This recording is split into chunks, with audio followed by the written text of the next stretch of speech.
আসসালামু আলাইকুম। যারা দীর্ঘদিন যাবত আমার নিউজগুলো শুনছেন অথবা ইরানের এই নিউজগুলো শুনছেন, আজকের এই ভিডিওটা আপনারা সর্বোচ্চ শেয়ার করবেন। তবে নাইম ইলি টু, আপনারা যে পেজগুলো থেকে নিউজ দেখেন, আমার পেজটা হচ্ছে নাইম কুরিয়া নাইম ইলি। তবে নাইম ইলি টু নামক একটা পেজ যেটা আছে, এই ভিডিওগুলোতে একটা করে রিপোর্ট মেরে দিবেন আর বাতি যারা 48 ঘন্টার মধ্যে ফেসবুক থেকে সরাই দিচ্ছে ইনশাল্লাহ। তো যাই হোক, বাংলাদেশের মানুষের কাছে ইরান একটা সহযোগিতা চেয়েছে, করবেন তো?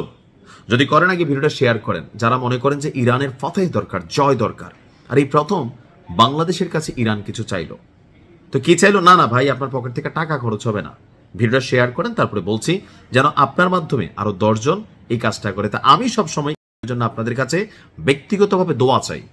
দাওয়ার কাজ ইরান করতেছে, দোয়াটা আমরা এখান থেকে পাঠাইতে চাই আরশে আজিমে, সেখান থেকে রাব্বুল আলামিন যেন এটাকে কবুল করে নেন। এখানে হামলাকারীদের বিরুদ্ধে ওআইসি এবং ন্যাম সদস্য রাষ্ট্র হিসাবে বাংলাদেশ সরাসরি নিন্দা করবে বলে প্রত্যাশা করছে তেহরান। অর্থাৎ ইরানে আগ্রাসী হামলাকারীদের বিরুদ্ধে, মানে আমেরিকা এবং ইসরায়েল, তো এটা কিন্তু রাষ্ট্রের দায়িত্ব।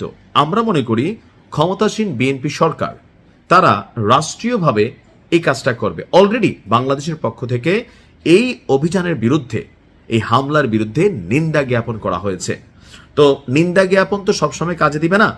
ওআইসি এবং ন্যাম সদস্য রাষ্ট্র হিসাবে বাংলাদেশ সরাসরি নিন্দা করবে বলে প্রত্যাশা তেহরানের। আজকে ঢাকার দূতাবাসে একটা সংবাদ সম্মেলনের আয়োজন করা হয়েছিল।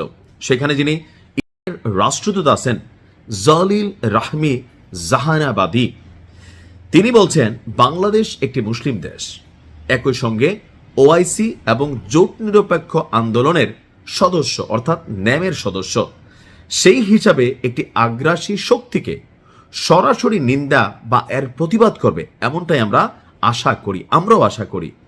জামাত টেকনিক্যালি করছে, জামাতের যিনি প্রধান আছেন শফিক ভাই, তিনি আমেরিকার নাম না নিয়ে করছেন, বাট করছেন। তো বিএনপির পক্ষ থেকেও হামলার বিরুদ্ধে নিন্দা জানানো হয়েছে, কিন্তু ধরেন মার্কিন যুক্তরাষ্ট্রকে সরাসরি কোনো বার্তা দেওয়া, ইসরায়েলকে বার্তা দেওয়া, যদিও বাংলাদেশের সাথে ইসরায়েলের কূটনৈতিক সম্পর্ক নাই, তারপরেও ইরানের প্রত্যাশা যে আমরা এই ধরনের ভূমিকা নিব। আমরাও চাই বাংলাদেশের পক্ষ থেকে এটা নেওয়া হোক। তবে সেই ক্ষেত্রে সরকার যারা থাকেন, যে বিদেশিদের কাছে তো আমরা তো ধন্যা দিয়ে চলা লাগে, বাস্তবতা হচ্ছে এগুলোর কারণে কেউ কোনো ভূমিকা নিলে, আপনি দেখেন স্পেনের মতন রাষ্ট্র যখন তাদের ভূমি বা ঘাঁটি আকাশ ব্যবহার করতে দিল না, আমেরিকা তার বিরুদ্ধে শুল্ক যুদ্ধ, এমনকি তারা দেখে নেওয়ার হুঁশিয়ারি দিয়ে দিছে। তাহলে সেইখানে আপনি বোঝেন বাকি যে রাষ্ট্রগুলো আছে তারা কোনো বক্তব্য দিতে, কোনো ভূমিকা নিতে, যারা আমেরিকার তাল্লুয়া চাটা লাগে, আমরা তো তাল্লুয়াই চাটি যে সরকারি আসে। সো আমরা কি আসলে এমন ভূমিকা নিতে পারবো? আমার মনে হয় আসলে পারবো না, সার্বভৌমত্ব এবং কি সার্বিক স্বার্থে।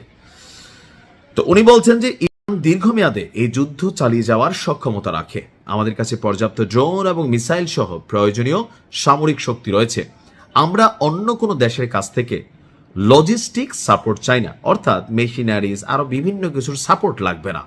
আমরা শুধু চাই একটি মুসলিম দেশ আক্রান্ত হলে অন্য মুসলিম দেশগুলো তার প্রতি সহানুভূতি এবং সমর্থন যেন প্রকাশ করে। আর অবস্থানরত বাংলাদেশি শিক্ষার্থীদের নিরাপদ স্থানে সরিয়ে নেওয়া হয়েছে বলেও জানিয়েছেন রাষ্ট্রদূত। তেহরানে অবস্থিত বাংলাদেশ দূতাবাস পররাষ্ট্র মন্ত্রণালয়ের সাথে যোগাযোগ রক্ষা করছেন। তো তার বক্তব্য হচ্ছে যে প্রত্যেকটি মুসলিম দেশের উচিত যে তাদের ভূখণ্ড বা তাদের রাষ্ট্রীয় সুযোগ সুবিধা ব্যবহার করে কেউ যেন এখানে অভিযান চালাতে না পারে। আমরাও এটা চাই। তো আশা করি সরকারের পক্ষ থেকে একটা কিছু করা হবে। ভালো থাকুন। আসসালামু আলাইকুম।